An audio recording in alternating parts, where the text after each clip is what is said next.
पाकिस्तान के अंदर कुछ नया भी हो जाए, लेकिन बहुत कुछ ऐसा होता है जो कि किसी को हैरान नहीं भी करता, और ऐसा ही हो रहा है साबिक खातून अव्वल मोहतरमा बुशरा बीबी साहिबा की हर दिल अजीज सहेली यानी फराह गोगी साहिबा, फराह जमील गुज्जर साहिबा, उनके हवाले से सबसे बड़ी और अहम खबर यह है कि आज इंकशाफ ये हुआ है जो कि तमाम टेलीविज़न चैनल्स पर चला कि उनको एक पासपोर्ट डिलीवर किया गया इमरान खान साहब की हुकूमत जाने से चंद दिन पहले, यानी तकरीबन 10 दिन पहले इमरान खान साहब की अहलिया की हर दिल अजीज सहेली फराह गोगी साहिबा को ये पासपोर्ट दिया गया।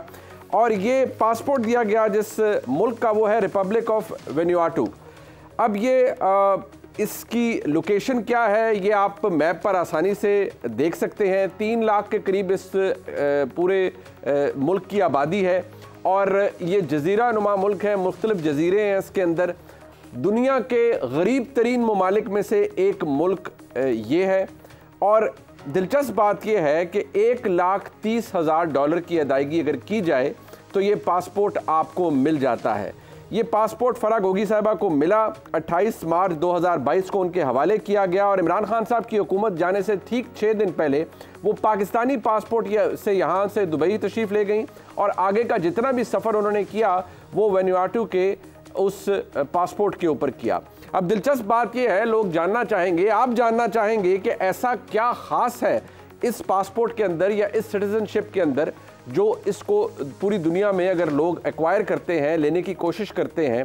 2020 के फिगर्स के मुताबिक जो गार्डियन ने भी रिपोर्ट किए उसके मुताबिक तकरीबन 2200 के करीब पूरी दुनिया से लोगों ने पासपोर्ट्स हासिल किए।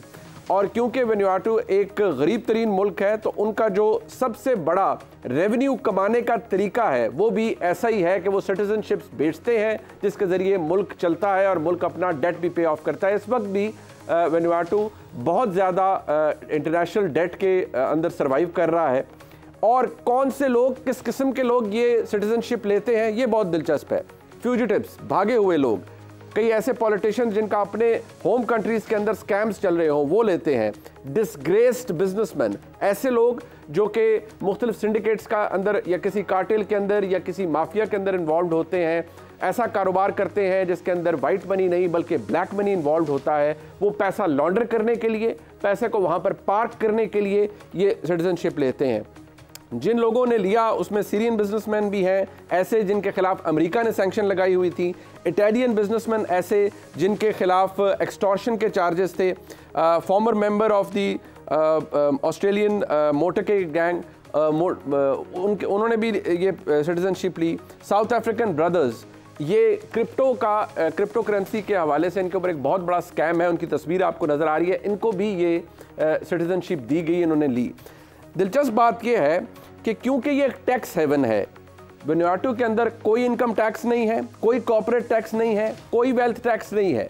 यानी अगर आप वहाँ पर पैसा ले जाएं तो उनकी जो सर्वेलेंस है वो भी इतनी इफेक्टिव इसलिए नहीं है क्योंकि चाहे यूरोपियन यूनियन हो या दीगर ममालिक हो, वो कंसर्न इस बात का शो करते हैं कि यहाँ पर पैसा ले जाना, यहाँ पैसा लॉन्डर करना बहुत आसान है क्योंकि चेक्स उस तरह के नहीं हैं जो कि दुनिया में इस वक्त राइज हैं। और इसी वजह से 2016 में वेन्युआटू के ऊपर FATF ने सैंक्शंस भी लगाई थी मनी लॉन्ड्रिंग के हवाले से, और उसके बाद भी ये सिलसिला चलता रहा और आज तक चल रहा है।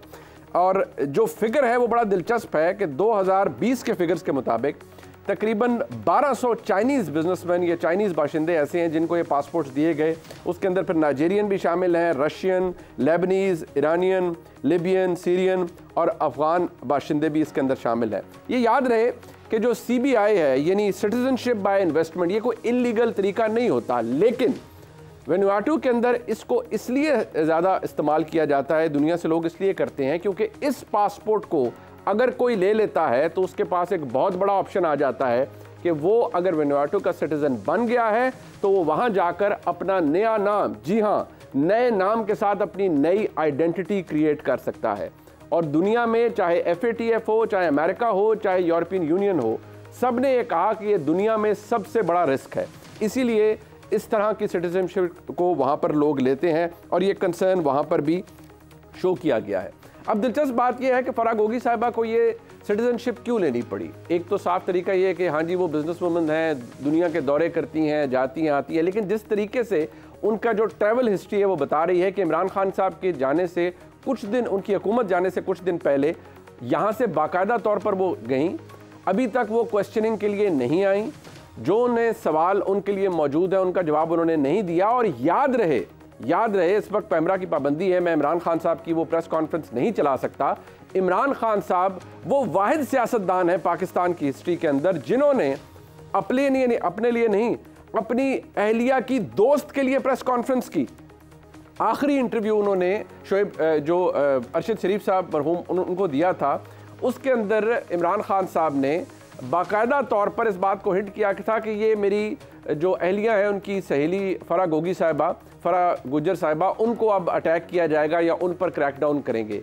वो मुल्क से बाहर चली गई। आज तक भी वो सवालात और उनके जवाबात अधूरे हैं।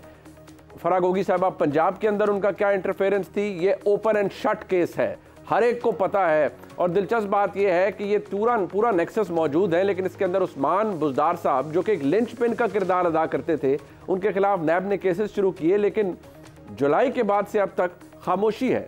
फरा गोगी साहिबा के हवाले से सवाल ज़रूर हो रहा है, मोहतरमा बुशरा बीबी के हवाले से सवाल ज़रूर हो रहा है, लेकिन उस्मान बुज़दार साहब के हवाले से बिल्कुल खामोशी है। क्योंकि पूरा पैसा जो इकट्ठा किया जाता था या जो नेक्सस था पोस्टिंग ट्रांसफर्स का, डेवलपमेंट की चीज़ों का और बहुत से मामलात का, पंजाब उसका एपिसेंटर था।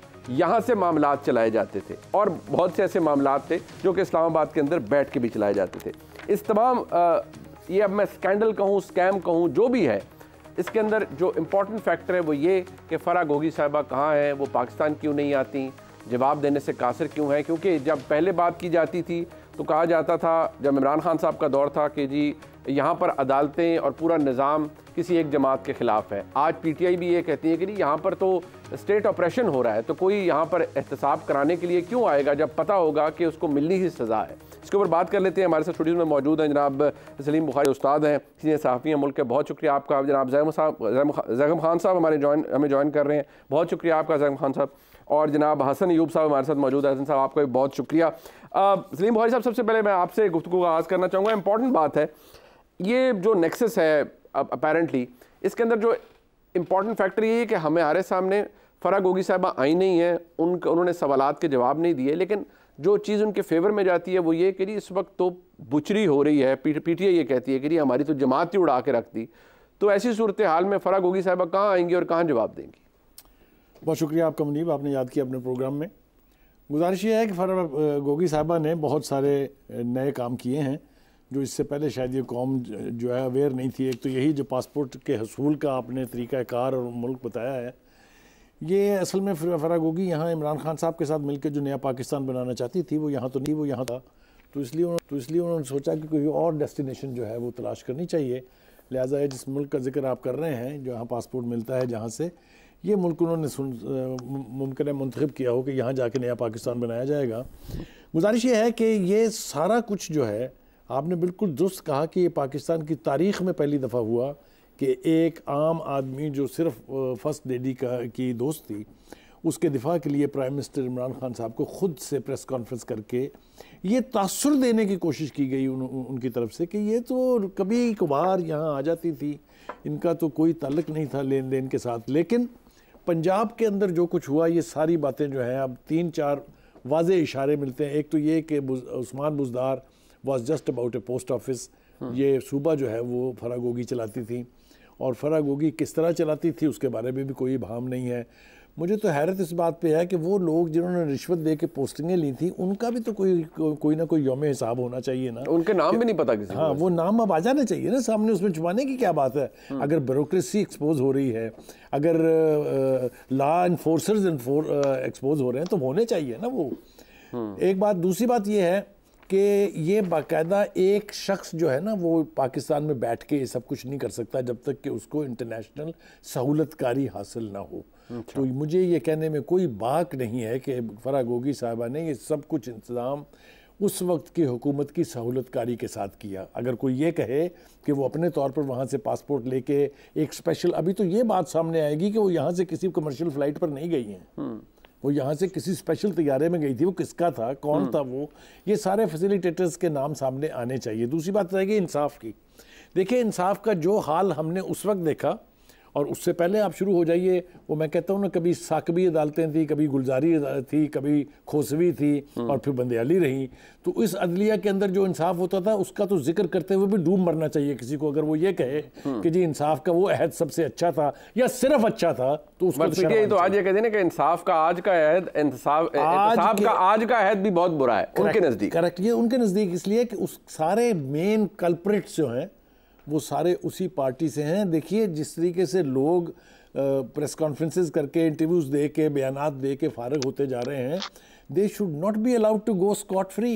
उनमें से आधे से ज्यादा लोग यहाँ गर्दन गर्दन तक इस किस्म के तमाम स्कैम्स का हिस्सा हैं।